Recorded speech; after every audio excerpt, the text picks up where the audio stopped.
So here he is working hard to make the world a better place, even on weekends. EY's Global Neurodiversity Ecosystem leader, Jamell Mitchell. Let's have applause for Jamell.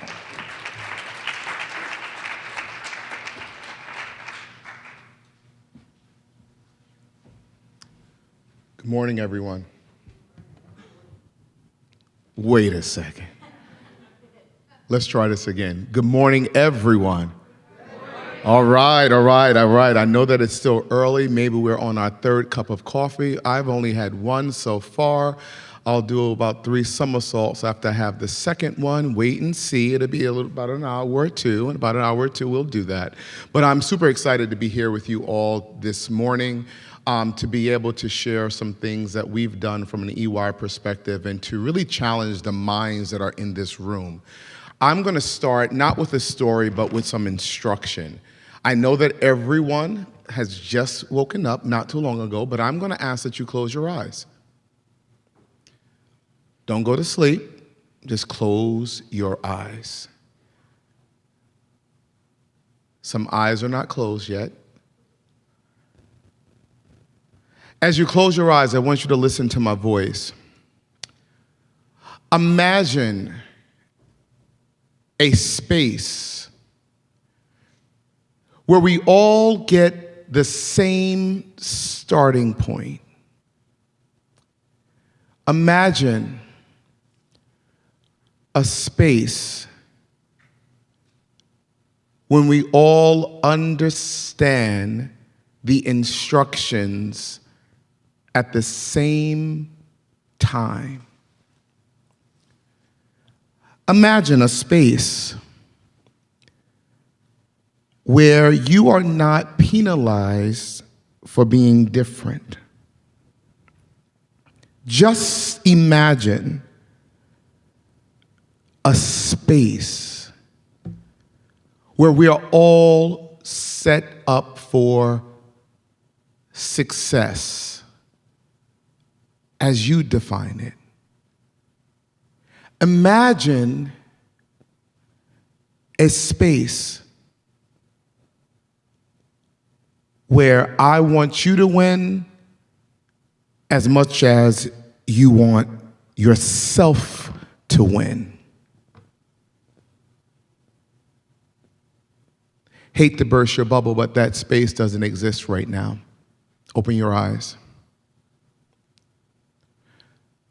That's why there's still work to be done by every person in this room and every person that's not in this room yet. This work does not stop because there are too many talented individuals that are not given the opportunity because how they're seen. I purposely asked everyone to close their eyes so that you could not see who was speaking. Yes, you saw me walk up. But if we would remove some of the barriers that so many people face, we would be able to take advantage of the opportunity of the talent that sometimes sits before us, beside us, behind us, or better yet, the talent that will never enter the doors because of the barriers that we have within organizations. So at EY, we ask a question. Will you shape the future, or will you be shaped by it? I believe that each and every person that's in this room is interested in shaping the future, not just for New Jersey, but for the world. We're here because we have a passion. We're here because we see opportunity. So why would we want to shape the future and not allow it to shape us? Well, I'll tell you, in a recent study by Accenture, some of you have heard this, Gen Z, 53% of them identify with some form of cognitive difference.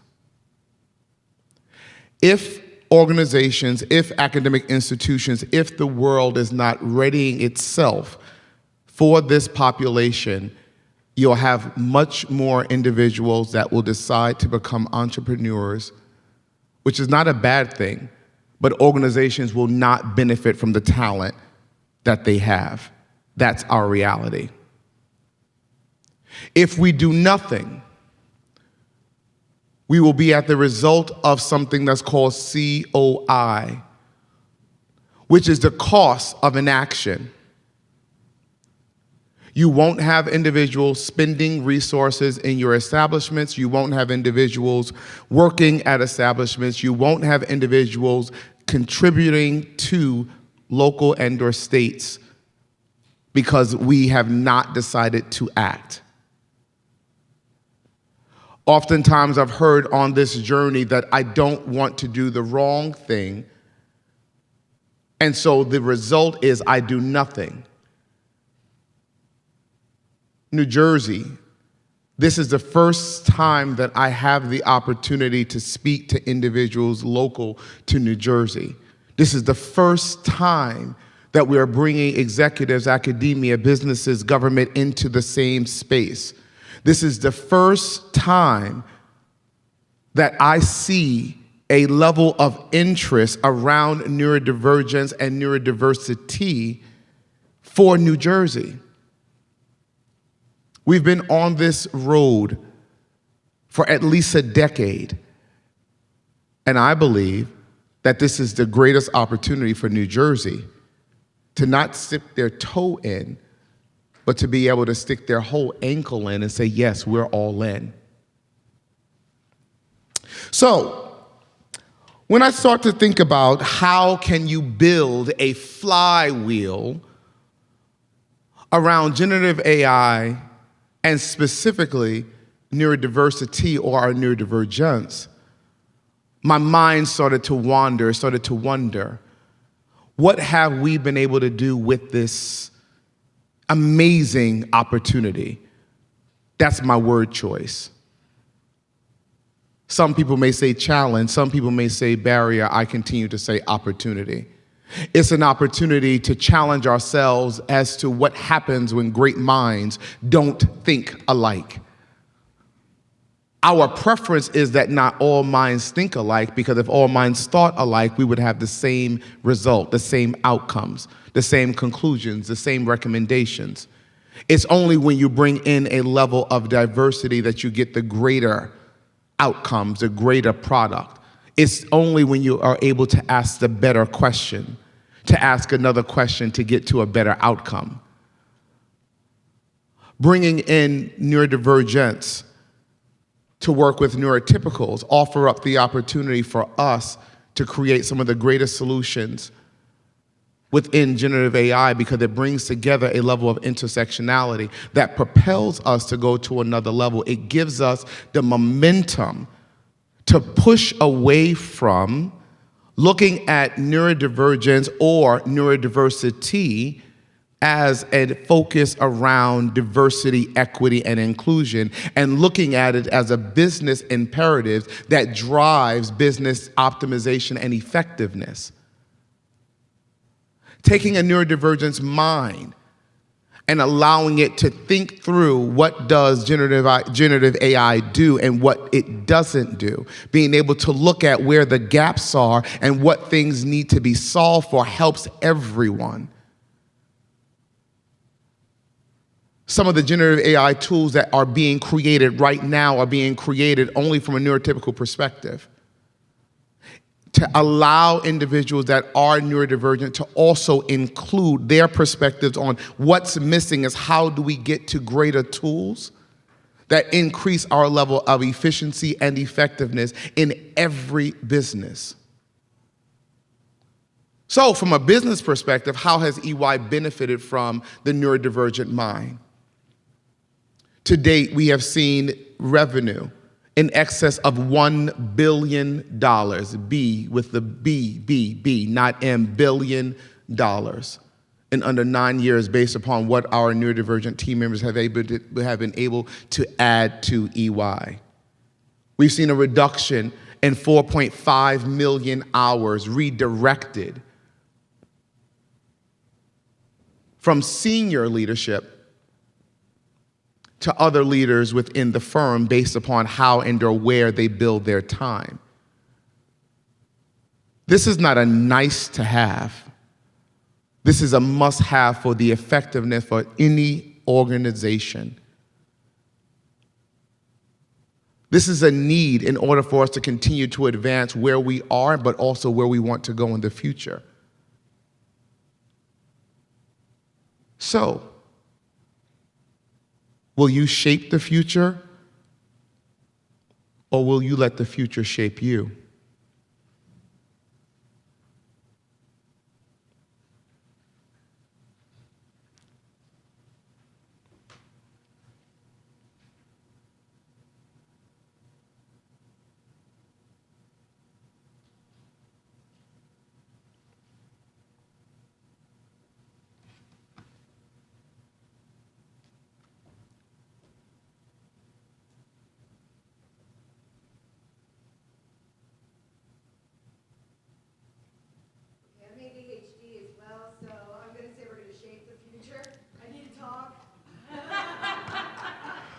Thank you, Tara. This is an example of what that looks like within the workplace. We didn't even rehearse this. I purposely paused. Am I done? No, but I was creating space for what happens when you have individuals that don't think on the same pace that you do. What happens when you ask a question and a person needs more time to respond to the question? Not everyone responds at the same pace. And if we don't create the space where this is normalized, we continue to operate in the same place and space that is typical, that we need to challenge. I often ask the question, so what happens if you provide an agenda in advance of a meeting where you want to receive information from? How does that create momentum for what you want from that team? Or is the expectation that you will get the same agenda, same types of responses and reaction just by seeing it within 30 seconds or a minute before the meeting? Small change that ultimately can embrace a more neuro-inclusive environment. The barriers that we need to continue to break down as it relates to creating more neuro-inclusive or more inclusive spaces oftentimes start with slight and minor tweaks that are better for all. Yes, we're talking about neurodivergence, neurodiversity, but what happens if English is my second language and it takes me longer to process? What happens if I just have a delay in how I process? Being able to continue to push towards more universal design spaces and places is the ultimate destination. We're not there yet. For many of us, we are still at the tail end of creating a level of awareness around autism or ADHD, or what is dyslexia or dyspraxia or dyscalculia. And while we're, I believe, at the tail end of that, because there's more and more individuals that are aware, we still need to activate how this shows up within all of our environments. Because the goal is not just to hire individuals that identify as neurodivergent. The goal is to ensure that the spaces and places in which we work and thrive are set up more inclusively as a whole. Because one of the worst things you can do, and we were talking about this morning, is to place a person that's neurodivergent into a space or place that is not set up for their success. Hiring programs are magnificent as a start. Hiring programs that do not also include education and knowledge transfer for those that are neurotypical is a recipe for disaster. I've seen it firsthand. Don't push me into a place that's not ready for me to be received. And unfortunately, that's what happens. So the goal is to move from, again, hiring programs into a place where I would be received as the individual contributor that I am. So no more should we hear, this person is not a cultural fit. The question is, does that person contribute to that environment and to that culture? We are not the same. Even in this room, we're not the same, nor should there be any expectation that we be the same. The expectation would be that organizations are readied for what we can contribute.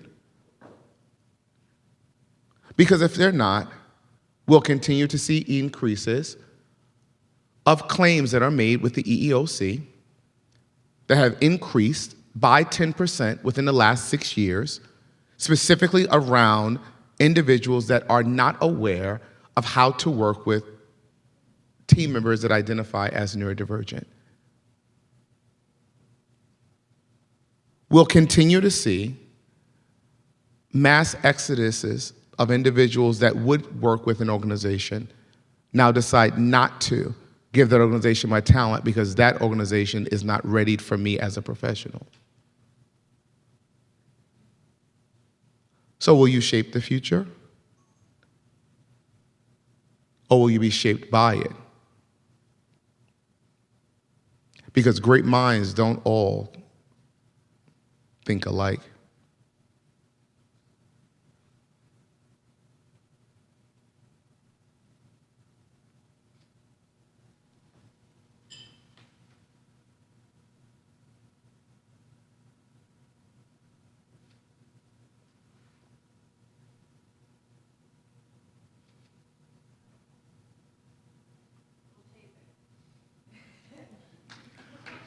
Another one that jumped in. This is awesome. This is awesome. But again, I'm purposely pausing throughout the talk so that way you see this in action. This is an opportunity to share, but this is also an opportunity to learn something different. And one of the ways that I've learned is working directly with my neurodivergent colleagues who've helped to manage me as I manage my time in sharing, as well as even responding. Are we really listening? Or are we listening to respond? Not just for a person that's neurodivergent, just for a person. Are we so eager to get our point across? So eager to share what we want around how generative AI is going to continue to impact the future, how we will be able to take this universal design concept to be able to add different solutions and recommendations based upon what we've seen that's not already included within the generative AI space. So eager to share these different pieces that we're not taking the chance to pause. To understand, is what I'm saying even being embraced or understood? Or are we hurrying to get to the next point? Because that's the pace in which we work. That's the pace in which we operate. That's the place that's comfortable for me. So what happens when great minds don't think alike? I'm a little bit slower, or perhaps a little bit faster. I'm more comfortable speaking like this than projecting like this. All of these differences are to be embraced. And that which you don't understand, my favorite acronym is AA. Avoid the assumptions and ask a question. So as we are building momentum around what and or how generative AI is going to continue to work with and for EY, we're building this level of momentum by making sure that our neurodivergent colleagues are front and center at the design and at the application, as well as pointing out the gaps that exist and oftentimes what we think has been created for everyone. Last time, everyone, this morning. Will you shape the future, or will you be shaped by it?